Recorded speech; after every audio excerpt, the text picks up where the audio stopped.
President Rousseff go or likely to stay? I think that it's almost certain that she will not survive the impeachment, and President Dilma will probably come to the G20 as the definitive president rather than the interim president. And the impeachment was going to be delayed, and so President Dilma said he did not want to come to the G20 as the interim president. I see. Well, having said that, though, Mr. Sotero, the economy in Brazil seem to be getting a bit better. Of course, you cannot link that to a change of the president just over 1 month or two. But will this new economic situation carry the current administration further? Well, that is the hope of President Michel Temer and many others in Brazil. We are now in the third year of a recession. This is unprecedented in Brazil. If the President Temer, who is likely to be inaugurated as the new constitutional president on probably September 1st before Congress, if he is able to approve certain fiscal measures, austerity measures, I think he will help to establish some credibility in markets, reinforce confidence by investors. It is badly needed. For the Brazilian people, though, I think there will be a longer period of adjustment because unemployment rates are expected to continue to increase. I see. To the end of this year at least. Are you going to see, Mr. Farnsworth, any new economic policies, financial policies coming from the current administration who's likely to be formally installed in Brazil? Will that have a big impact on the realities of the economy? Well, thank you for having me on your show. I appreciate it very much. The acting government really has already instituted a number of new policies, not just at the government level, but also from the central bank.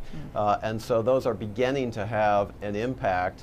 I think that Paulo Sotero referred to two things, though, that I think are of even greater importance. That is confidence and the ability of markets to really have a path forward in terms of a positive view of the economy, which is in very deep recession. So once business confidence returns, you'll have the return of investment, not just direct foreign investment, but frankly Brazilian investment. A lot of Brazilian investment has been delayed because of a corruption scandal that really isn't related to the impeachment process, and also because of political uncertainty as well. So those issues have to work themselves out, and once they do, I think you will see a return to growth. But political uncertainty, does that really mean you get rid of one president having another one as a result of people's anger and therefore you are in political stability? Or this is going to set a very dangerous precedent, Mr. Tang, that whenever there's national anger, whether you have very concrete evidence about the corruption toward the top official of the country or not, he or she has to go?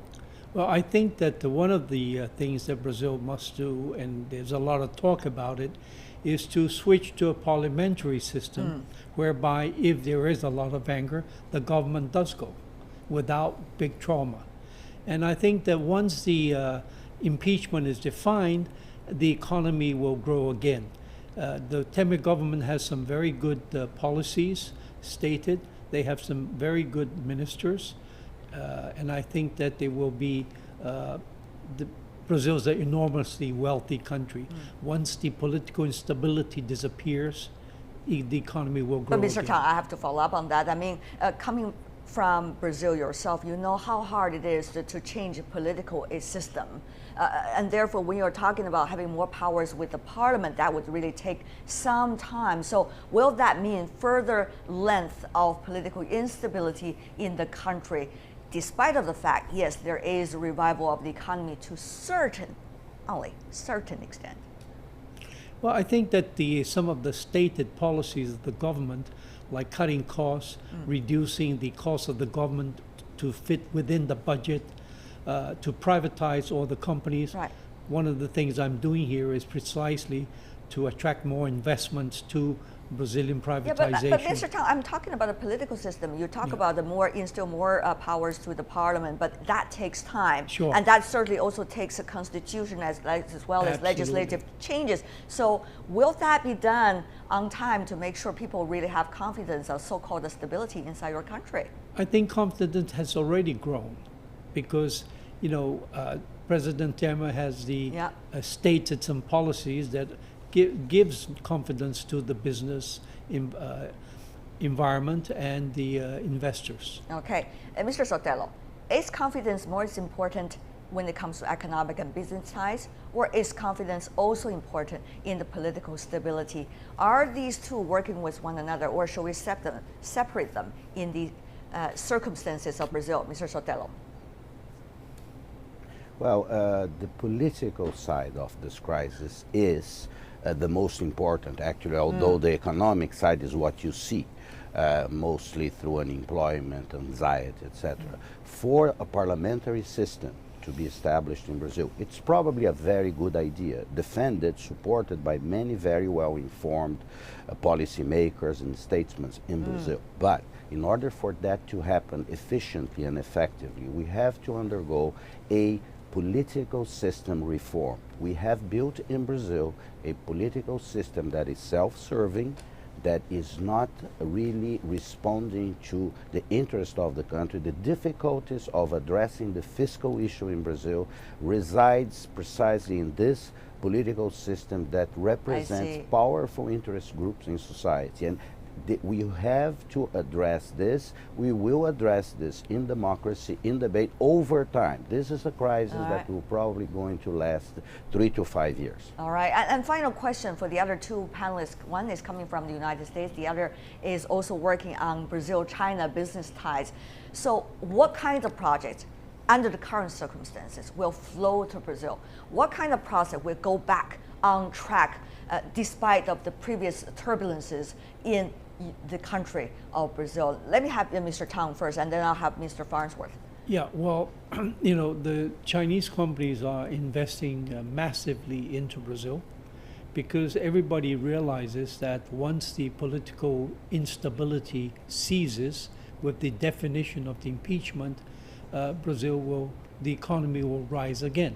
So right now, the assets are inexpensive and very attractive returns and safe guaranteed returns.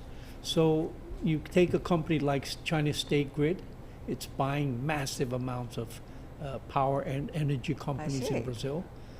Three Gorges has bought 5 hydroelectric power plants. I can almost tell, Mr. Tang, you are in your capacity of Brazil-China Chamber of Commerce and Industry when you are saying all of this. And before we go, coming to Mr. Farnsworth, what do you make of it? Well, I think that's exactly right. And we also have to remember that much of Brazil's economy is based on commodities. So when commodities prices begin to recover, whether it's oil or whether it's mining or what have you, you would anticipate greater investment flowing into those sectors as well. But there's a huge need for infrastructure development, no matter what the price of commodities are. I think you're going to see a continued attention to that. And I think you're going to see some attention to real estate as well. There's a possibility that the Brazilians are reforming some of their ownership laws in terms of real estate. That's a sector of opportunity. So there's a lot going on in Brazil in a positive way. Over time, I think the economy will recover.